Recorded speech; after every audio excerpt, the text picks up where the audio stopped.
जय Hind friends, welcome to my channel that is English सीखो by Aman Sinha. आज हमारा डे 5 है और हम लोग पढ़ेंगे कि दिस और दैट में क्या अंतर होता है। हम लोग देखेंगे कि दिस का प्रयोग हम लोग किसी भी सेंटेंस में कैसे कर सकते हैं और दैट का प्रयोग हम लोग किसी भी सेंटेंस में कैसे कर सकते हैं। हम लोग सीखेंगे कि दिस कैसा सब्जेक्ट है और ये अपने साथ कैसा वर्ब लेता है। हम लोग ये भी सीखेंगे कि दैट कैसा सब्जेक्ट है और ये अपने साथ कैसा वर्ब लेता है।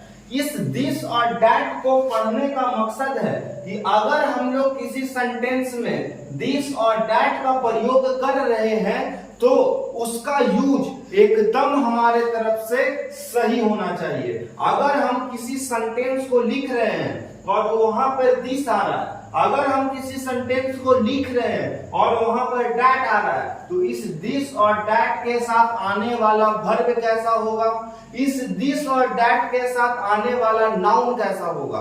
तो इसके लिए हम लोग 5 रूल्स को पढ़ेंगे। तो हमारा नंबर 1 रूल है कि दिस और दैट एक सिंगुलर सब्जेक्ट है, यानी दिस और दैट कैसा सब्जेक्ट है, तो दिस और दैट एक सिंगुलर सब्जेक्ट है जो अपने साथ सिंगुलर वर्ब लेता है।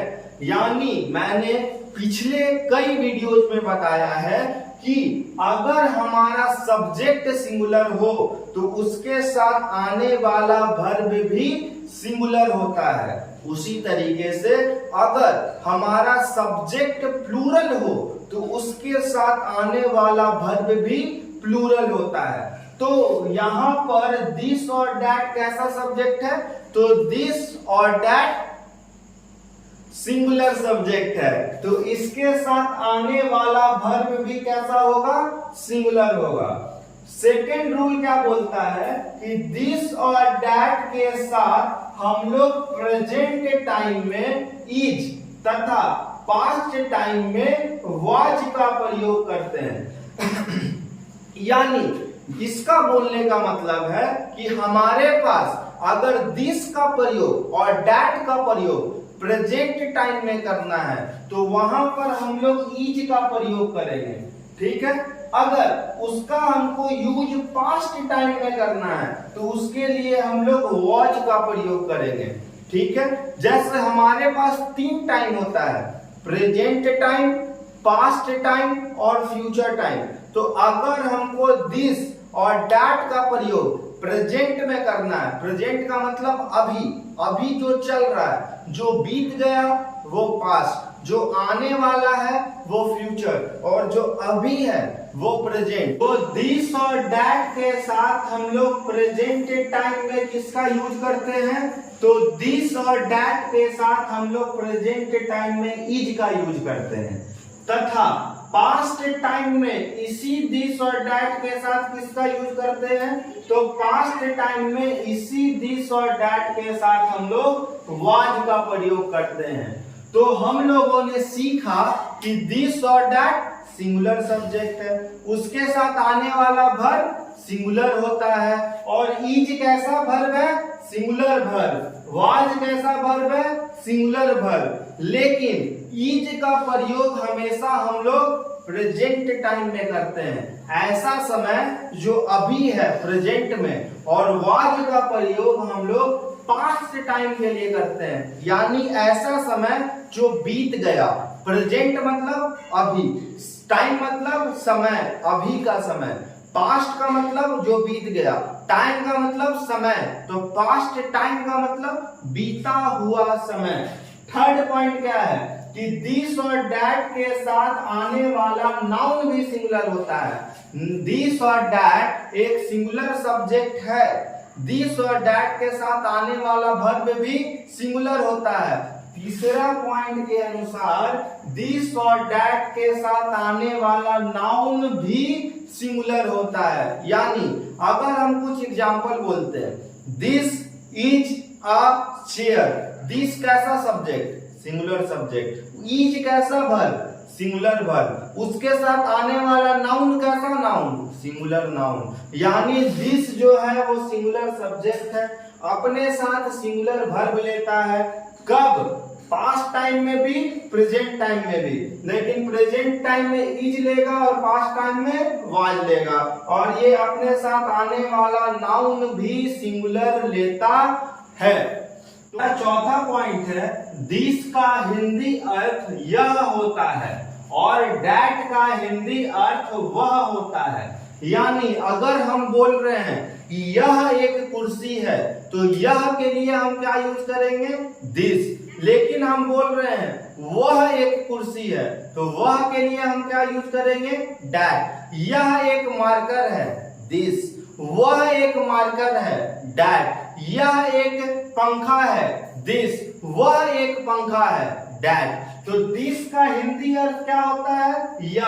अगर हमारे सेंटेंस में यह करके अगर सेंटेंस बनता है हिंदी में और उसको अगर इंग्लिश में ट्रांसलेट करना है, अगर स्टार्टिंग का सेंटेंस यह से हो रहा है तो हमारा इंग्लिश का सेंटेंस किससे स्टार्ट होगा, दिस से। अगर हमारा हिंदी का सेंटेंस वह से स्टार्ट हो रहा है, वह एक लड़का है, वह एक घोड़ा है, वह एक सेब है, तो वहां पर हम लोग वह के लिए हमारा इंग्लिश का जो सेंटेंस होगा वो किससे स्टार्ट होगा, डैट से। तो दिस का हिंदी अर्थ यह, डैट का हिंदी अर्थ वह। पंचवा पॉइंट, दिस का प्रयोग नजदीक के सिंगुलर चीजों के लिए करते हैं तथा डैट का प्रयोग दूर के सिंगुलर चीजों के लिए करते हैं। यानी पंचवा पॉइंट से मेरे पास ये तो क्लियर है कि दिस और डैट का प्रयोग हमेशा हम लोग सिंगुलर चीजों के लिए ही करेंगे। मान लिया ये मेरे हाथ में 5 मार्कर्स रहता तो क्या हम लोग दिस और डैट का प्रयोग करते, नहीं, क्योंकि मार्कर्स एक से ज्यादा प्लूरल बन गया। अगर एक रहेगा तो वो क्या है, सिंगुलर। तो दिस और डैट का प्रयोग हम लोग नजदीक और दूर के सिंगुलर चीजों के लिए करते हैं। तो नजदीक के लिए हम लोग दिस का प्रयोग करते हैं और दूर के लिए हम लोग डैट का प्रयोग करते हैं। जैसे यह एक मार्कर है, तो जब हम बोल रहे हैं इस सेंटेंस को तो मार्कर मेरे से नजदीक है कि दूर है, नजदीक है। लेकिन मेरे सामने कैमरा लगा है तो ये कैमरा मेरे से नजदीक है कि दूर है, दूर है।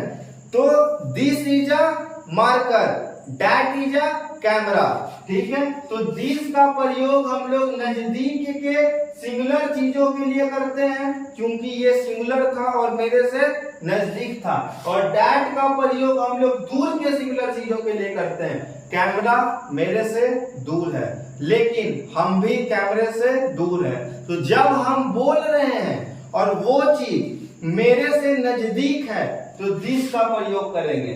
जब हम बोल रहे हैं और वो चीज मेरे से दूर है तो डैट का प्रयोग करेंगे।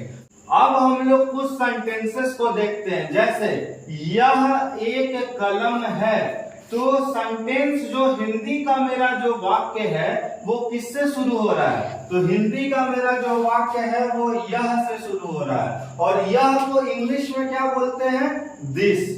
यह को इंग्लिश में क्या बोलते हैं, दिस। और दिस कैसा सब्जेक्ट है, सिंगुलर।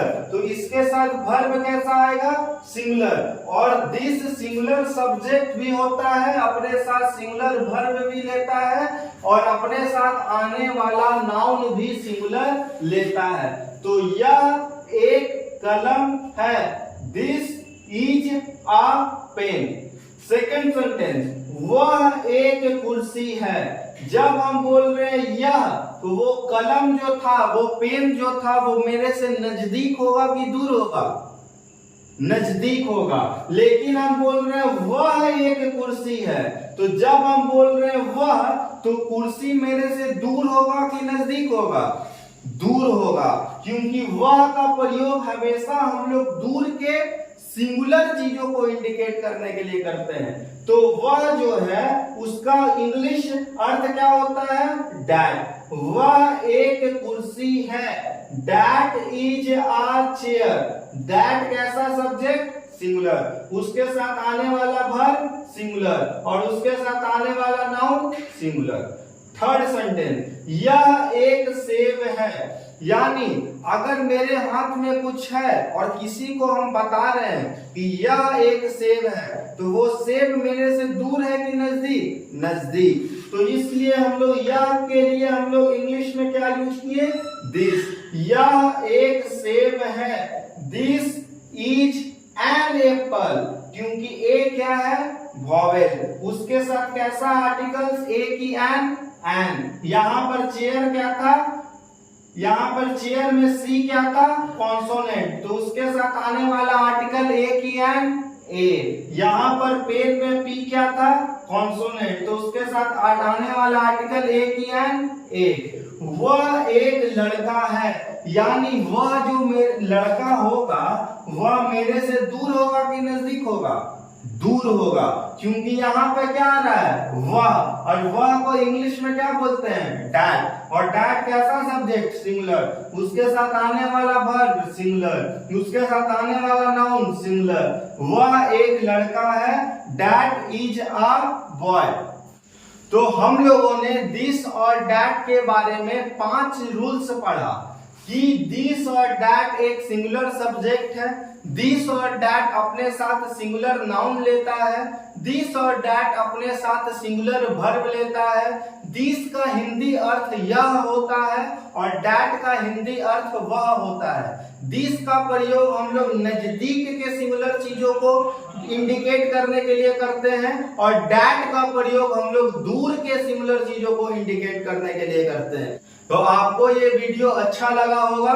सो जय हिंद, धन्यवाद, भारत माता की जय।